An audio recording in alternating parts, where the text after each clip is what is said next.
E aí pessoal, tudo bem? Eu sou Eduardo Machado. Estou aqui mais uma vez para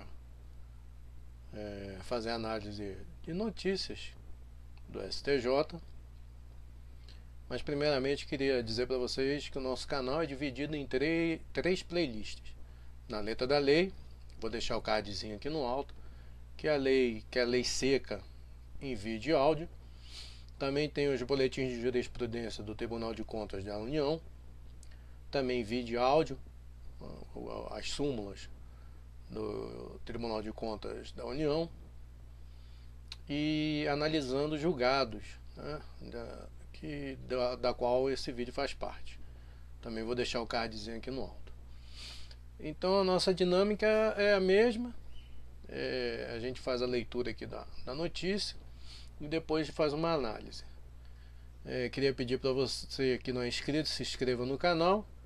E para você deixar o like também é importante para o crescimento do canal. Então vamos fazer a leitura aqui dessa notícia. Ela é do dia 3 de setembro de 2020. Ela faz referência ao RESP 1.763.376. 1.763.376 é o número do RESP.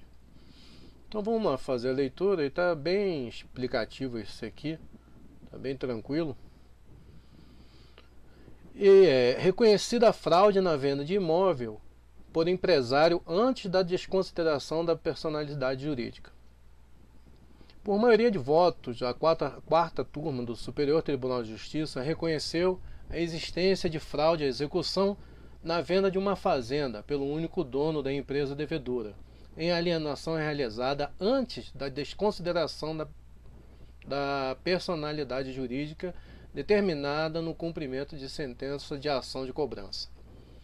Ao manter o acordo do Tribunal de Justiça do Tocantins, o colegiado considerou, entre outros fundamentos, que a alienação do imóvel ocorreu quando o empresário, na pessoa de quem a empresa devedora foi citada, já tinha conhecimento da ação de cobrança, na qual o credor pedia a desconsideração da personalidade jurídica e a penhora da fazenda integrante do patrimônio pessoal, em razão do risco de insolvência do devedor, situação que faz incidir o artigo 593, inciso 2 do Código de Processo Civil de 1973, CPC 1973. O recurso teve origem em embargos de terceiro, opostos por uma empresa agropecuária que alegou ter comprado a fazenda em 2011. Ela declarou que as certidões, no momento da compra, não revelavam pendências e narrou que foi surpreendida por decisão judicial de 2014 que, após desconsiderar a personalidade jurídica, declarou ineficaz a venda feita pelo proprietário anterior, devido ao reconhecimento de fraude à execução, e mandou penhorar o imóvel. Único dono. A agropecuária sustentou ser a legítima proprietária da fazenda e afirmou que, não tendo participado do processo de execução, foi diretamente atingida pela decisão que determinou a penhora. Os embargos de terceiro foram julgados procedentes em primeiro grau, mas a sentença foi reformada no TJTO. Para o tribunal, como a ação de cobrança foi ajuizada contra a empresa que possui um único dono, e este se desfez do patrimônio após a ação, ficou caracterizada a fraude à execução. No recurso ao STJ, a agropecuária ressaltou que desconhecia a ação de cobrança quando adquiriu a fazenda e que agiu pautada pela boa-fé. Segundo ela, o vendedor do imóvel foi incluído no polo passivo da cobrança anos após o registro da transação. Mesmo dia, o ministro Luiz Felipe Salomão, relator do recurso, destacou ser incontroverso nos autos que o instrumento de compra e venda da fazenda não foi lavrada em data anterior à citação da empresa devedora na ação de cobrança. O acordo de segunda instância informa, inclusive, que o credor moveu a ação de protesto contra a alienação de bens e que a escritura de compra e venda da fazenda foi lavrada no mesmo dia da decisão judicial que mandou averbar no registro do imóvel a existência da ação de cobrança.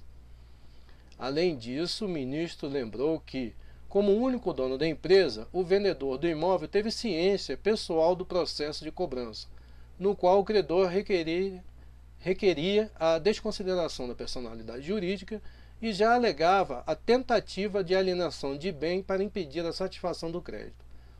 O relator afirmou que, de acordo com o artigo 591 do CBC de 73 e 391 do Código Civil, os bens presentes e futuros, com exceção daqueles considerados impenhoráveis, respondem pela dívida discutida judicialmente, caracterizando fraude à execução a disponibilidade de patrimônio por parte do devedor que frustre a ação da justiça. Fraude que pode ser reconhecida incidentalmente nos autos da execução de ofício ou a pedido do credor, sem a necessidade de ação própria. Ciência da fraude. O ministro citou precedentes da quarta turma no sentido de que, nos casos de ato oneroso, artigo 159 do Código Civil, a anulação do negócio exige a demonstração de ciência da fraude pelo terceiro adquirente ou beneficiário. Com base na análise das provas do processo, o TJTO afirmou que a demanda contra o devedor era do conhecimento do comprador do imóvel. Entendo que, em vista das circunstâncias bem peculiares do caso em exame, a revisão do decidido recai no mesmo óbice intransponível da súmula 7 do STJ, visto que a conclusão a que se chegou à corte local decorreu de fundamentada convicção, inclusive de que o embargante tinha ciência da ação de cobrança à luz dos elementos contidos nos autos, conclui o ministro. E aqui não está o link aqui do acordo, né? É acordo? É. Não está, mas está aqui, ó. O RESP é 1.763.376. Então ele é, vamos fazer essa análise aqui, ó, quarta turma, né? Quarta turma. De onde é a quarta turma? De que sessão? Da segunda sessão, né? Porque como é sempre bom lembrar. Primeira sessão, segunda e terceira sessões.